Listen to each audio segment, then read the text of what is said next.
Soybean আর বেসন দিয়ে এত সুন্দর মুচমুচে রেসিপি তৈরি হয়, তোমরা না খেলে কেউ বিশ্বাস করতে পারবে না। তো চলো দেখে নাও আজকের রেসিপিটা।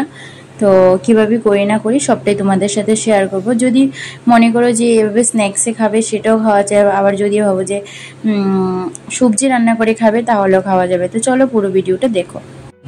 তো এদিকে দেখো, প্রথমে আমি কিছু সোয়াবিন আধ ঘন্টা আগে থেকে ঠান্ডা জলে ভিজিয়ে রেখেছি। তোমরা যদি মনে করো যে না গরম জলে ভিজিয়ে রাখবে তাহলেও হবে, আর যদি মনে করো যে গরম জল করার তো মানে তাড়াহুড়ো নেই, ঠান্ডা জলে ভিজিয়ে রাখবো, তো আধ ঘন্টা আগে থেকে ভিজিয়ে রাখলে তাহলে হয়ে যাবে। তো সয়াবিনগুলো এখন জল থেকে ভালো করে ছাড়িয়ে নেব। জল থেকে ছাড়িয়ে নিয়ে ভালো করে মানে বারবার 2-3 বার জলে ভালো করে ধুয়ে নেব, ধুয়ে তারপর মিক্সিতে ব্লেন্ড করে নেব। তো চলো দেখতে থাকো।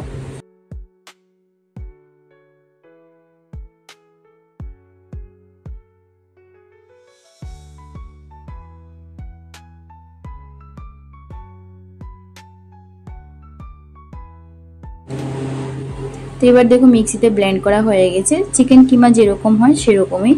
তো এখানে পেঁয়াজ, রসুন, আদা, কাঁচা লঙ্কা, মরিচ সেগুলো একসাথে দিয়ে সয়াবিনের সাথে সেগুলো আরেকবার মানে পিষে নেব। তো সেগুলো পিষে মানে যখন রান্নাটা করা হবে তখন মানে খেতে খুব ভালো হয়, তো সেই জন্য একবারে ব্লেন্ডারে দিয়ে দেওয়া হয়েছে। তো এখানে দেখো ভালো করে পিষা হয়ে গেছে। তারপর একটা বাটির মধ্যে ঢেলে নেব, ঢেলে তারপর আরেকটা বাটির মধ্যে এই যে দেখতে পাচ্ছ যে চিকেন কিমা যেরকম হয় সেরকমই হয়েছে। আরেকটা বাটির মধ্যে পাশে আরেকটা বাটির মধ্যে একটু জল নেব, জল নিয়ে এর মধ্যে সর্ষে যে থাকে সাদা সর্ষে সেটা আমরা একটু ভিজিয়ে রাখবো। তো এই রান্নাটা করতে সর্ষেও লাগবে, তো সেই জন্য সর্ষেটা মানে 10-15 মিনিট আগেই ভিজিয়ে রাখলাম। তো একটা চশমানের মধ্যে গরম জল ফুটতে দেওয়া হয়েছে। তো সেই গরম জলটা যতক্ষণ অবধি না ফুটবে ততক্ষণ অবধি স্টিম দেওয়া হবে। তারপর এই দেখুন যে মানে পেস্টটা হয়েছে, এই পেস্টের মধ্যে নুন দিয়ে দিলাম। নুন দিয়ে তারপর এর মধ্যে একটু হলুদ গুঁড়ো এখন দেখতে পাবে। তো এর মধ্যে একটু হলুদ গুঁড়ো, জিরে গুঁড়ো আর ধনে গুঁড়ো, তোমরা যারা ধনে গুঁড়ো খাও তারা দেবে, আর যারা খাও না তারা দেবে না। হালকা একটু মির্চি পাউডার, আর ঘরের মধ্যে যে থাকে ঘরোয়া মশলা যেটা বলতে পারো যে আমরা ঘরে এমনিতে তৈরি করে থাকি, এই যে দেখতে পাচ্ছ এখন এই মশলাটা, তো সেটাই দিয়ে দিলাম। আর একটু হলদি পাউডার, লবণ তো আগেই দিয়ে দিয়েছি। তো সেগুলো দিয়ে ভালো করে একটু চটকে নেব। তো চামচ দিয়ে ভালো করে চটকে নেব। যদি পারো যে হাত দিয়ে করবে তো হাত দিয়ে করবে, আমি তো পরে দিয়ে হাত দিয়ে করেছি কারণ হাত দিয়ে আমাদের কমফোর্টেবল মনে হয়, সেই জন্য চামচটা রেখে দিয়েছিলাম, তারপরে আমি হাত দিয়ে করেছিলাম। তো এই যে দেখতে পাচ্ছ এখন বেসন নিয়ে নিলাম, বেসন নিয়ে তারপর এদিকে 3 চামচ বেসন দিয়েছি। তো ভালো করে এই সোয়াবিনটার পেস্টের সাথে ভালো করে বেসনটা একবারে মিশিয়ে নিতে হবে, মানে মেখে নিতে হবে। মেখে তারপর ভালো করে যেমন মানে যদি কোনো দানা দানা ভাব না থাকে তো ভালো করে মেখে নিতে হবে। তো চলো মেখে নেওয়া যাক।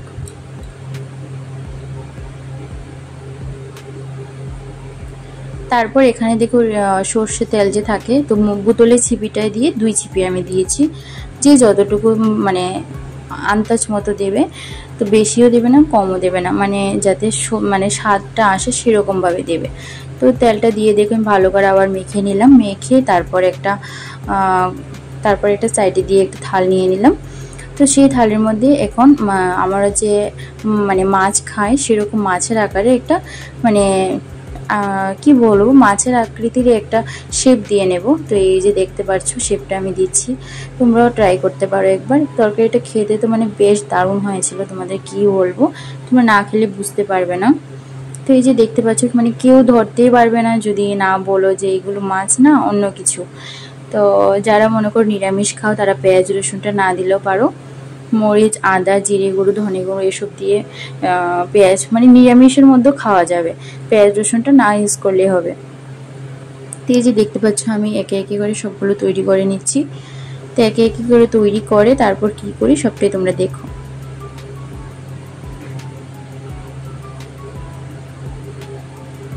আর সাইডে দিয়ে যে একটু একটু ভেঙে যাচ্ছে তার কোনো প্রবলেম নাই। তো এই যে আমরা যে পাশে যে চশমাটা বসিয়েছিলাম গরম জলে, যে জলটা দেখবে ফুটতে থাকবে, যখন তারপর এইগুলো একে একে করে বানিয়ে ছেড়ে দেওয়া হবে। তো ছেড়ে দিলে না তারপর এগুলো মানে বয়েলটা ভালো করে হয়ে যাবে, তাহলে আর ভাজার সময় মানে ভাঙার যদি ভেঙে যাওয়ার একটা ভয় থাকে তো সেটা ভাঙবে না। তো আমি সবটাই তোমাদের দেখিয়ে দেবো, তো দেখতে থাকো।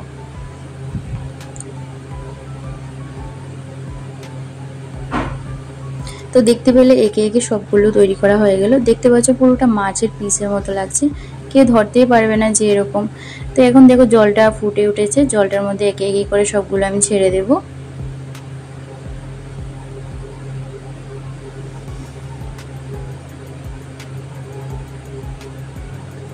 জলের মধ্যে এগুলো ছেড়ে দিয়ে তারপর একটু ঢাকা দিয়ে দেবো 2-3 মিনিটের জন্য। তারপর দেখবে সবগুলো যখন ছাড়বো তখন দেখবে নিচে চলে গেছে জলের, আর যখন মানে হয়ে যাবে তখন দেখবে জলের উপরে উঠে গেছে। তো মানে জলের উপরে যখন উঠে যাবে তখন মনে করবে যে সেগুলো হয়ে গেছে। তারপর একে একে করে সবগুলো নামিয়ে নেবে। যে এবার দেখতে পাবে নামিয়ে নেবো তো কি একটা মানে কি বলবো, বানানো একটা পিসও না মানে ভাঙেনি। তো এরকম দেখতে পাচ্ছ খুব মাছের পিসের মতনই হচ্ছে, একটা পিসও ভাঙেনি। খুব দেখতে খুব দারুণ এবং খেতেও খুব সুস্বাদু ছিল। তোমরা একবার ট্রাই করো প্লিজ, তোমাদের কাছে অনুরোধ রইল।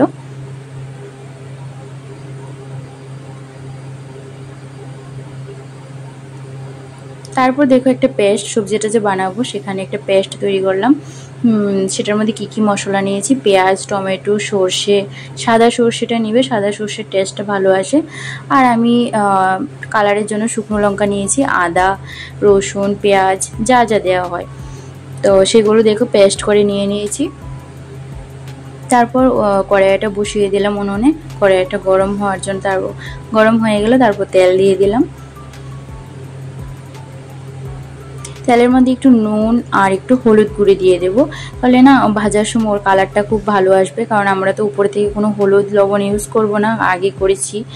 তো সেই জন্য এবার তেলের মধ্যে হলুদ আর নুনটা দিলে না কালারটা খুব মানে লালচে কালার একটা আসবে। তো তোমরা দেখতে পাবে এখন।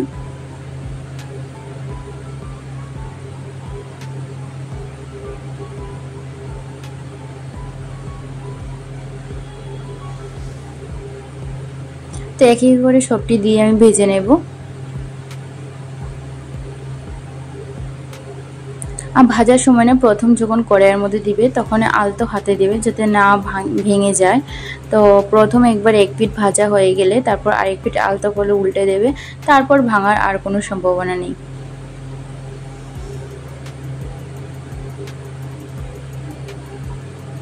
এই যে দেখতে পাচ্ছ হলুদ আর নুনের গুঁড়োটা দেওয়ানে ওর কালারটা জাস্ট দুর্দান্ত এসেছে। তোমরাও মানে এরকম করে দেবে, হলুদটা একটু তেলের মধ্যে দিয়ে দিলে আর নুনটা দিয়ে দিলে বাস হয়ে গেল, কালারটা বেশ দুর্দান্ত আসে। এই যে দেখতে পাচ্ছ আমি ব্যাক ক্যামেরা করে দেখিয়ে দিয়েছি, কালারটা মানে খুব দুর্দান্ত এসেছে, দেখি মানে লোভনীয় একটা ব্যাপার চলে আসে। আমিও ফার্স্ট টাইমই বানিয়েছি, আমিও ফার্স্ট টাইমই শিখেছি, তো ফার্স্ট টাইমই তোমাদের সাথেও বানিয়ে শেয়ার করলাম। খেতে কেমন হয় সেটাও বললাম, বেশ সুস্বাদু হয়। তোমরা যখন সবজিটা মানে দেখবে বানানো তখনই বুঝতে পারবে কতটা মানে দেখতে যতটা লোভনীয় খেতে ততটাই টেস্ট হয়েছিল। তো এবার দেখো আলু দিয়ে যদি ভাবো যে তোমরা না আলু দিয়ে রান্না করবে তো আলু দিয়েও রান্না করতে পারবে। এভাবে দেখতে পাচ্ছ যখন আমি নামিয়েছিলাম ভাজাগুলো তখন দেখতে পাচ্ছ যেরকম মুচমুচে দেখতে লাগছে না সেরকম মুচমুচি হয়েছে।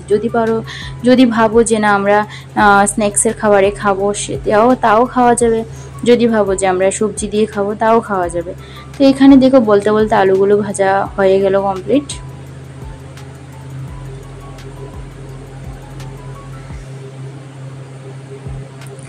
তো একটা টুকরির মধ্যে সবগুলো আলু মানে একটা বাটির মধ্যে সবগুলো আলু তুলে নিলাম। যে বাকি তেলটা ছিল সেই অয়েলটার মধ্যে আমি এখন ফোড়ন দিয়ে দেবো। ফোড়ন দিয়ে সেই তেলটার মধ্যে সবজিটা রান্না করবো। তো ফোড়নে দেখো দারচিনি, এলাচ, লবঙ্গ, তেজপাতা, শুকনো মরিচ, জিরে, তো সেটাই দিয়ে ফোড়নে দিয়ে দিলাম। তো এখন ব্লেন্ড করা যে সর্ষের যে বাটাটা মানে মশলাটা সেটাই দিয়ে দেব মিক্সি থেকে, সেটা দিয়ে দিলাম। তো সেটা দিয়ে দেখো ভালো করে কষাতে থাকবো যতক্ষণ অবধি সর্ষের থেকে একটা তেল ওই তৈলাক্ত ভাব না চলে আসে। সর্ষে থেকে যখন তৈলাক্ত ভাব মানে তেলটা যখন ছেড়ে দেবে সর্ষে থেকে তখনই এর মধ্যে মানে ওই আলুগুলো দিয়ে ভালো করে আবার একটু কষিয়ে নেব। তো চলো দেখো, তার মধ্যে দেখো আবার জিরে গুঁড়ো দিয়ে দিলাম। মিক্সিতে কিন্তু আমি জিরে গুঁড়ো, ধনে গুঁড়ো সেসব কিছু দিইনি, শুধু পেঁয়াজ, রসুন, আদা, কাঁচা লঙ্কা, শুকনো লঙ্কা সেগুলোই ব্লেন্ড করেছিলাম। তো এখানে জিরে গুঁড়ো, ধনে গুঁড়ো, লবণ আর হলুদ গুঁড়ো, একটু মির্চি পাউডার দিয়েছি। তোমরা যে যতটুকু ঝাল খাও পছন্দ করো ততটুকু ইউজ করবে। তো এখানে দেখো ভালো করে কষানোটা হয়ে গেছে, দেখতেই পাচ্ছ কড়াই থেকে উঠে উঠে আসছে। তো এইভাবে এখন দিয়ে দেবো আলুগুলো দিয়ে আবার একটু কষিয়ে নেব, কোনো জল এখানে ইউজ করবে না। যখন ভাজা ভাজা হয়ে যাবে তখন এর মধ্যে জল দিয়ে দেবে।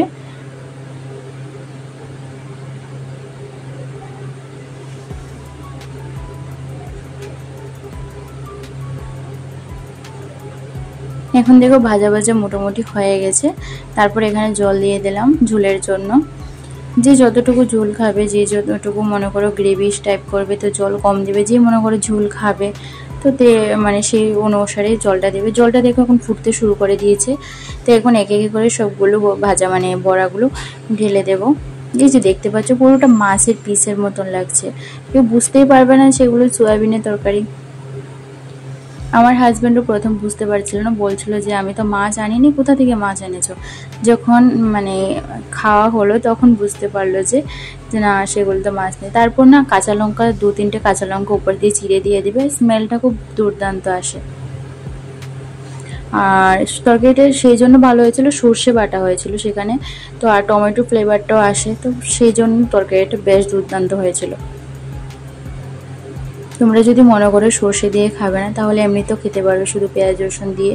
আর লাস্টে দিয়ে দেখো আমি ধনেপাতা গুঁড়ো দিয়ে মানে ধনেপাতা দিয়ে দিয়েছি কুচি করে কেটে, তো ধনেপাতা ফ্লেভারটাও আসে আর কাঁচা লঙ্কা ফ্লেভারটা মানে একসাথে বাস মিশে না মানে দুর্দান্ত হয়েছে খাবারটা। এই যে দেখতে পাচ্ছ একটা পিসও না আলাদা হয়নি, দেখতে পাচ্ছ যেরকম বানিয়েছি সেরকমই রয়েছে।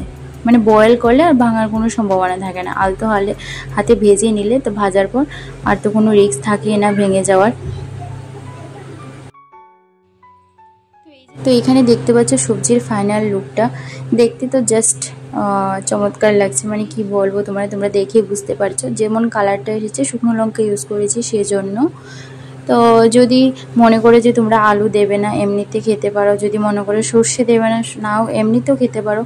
তো আমি তো সব কিছু দিয়েই বানিয়েছি, তো সর্ষে দিলে টেস্টটা ফ্লেভারটা ভালো আসে, আর কাঁচা লঙ্কা লাস্টে চিড়ে দিলে তো আরও কথাই নেই, কারণ ধনেপাতা দিয়েছি। তো ধনেপাতা ফ্লেভার তো তোমরা সবারই জানা আছে কীরকম আসে।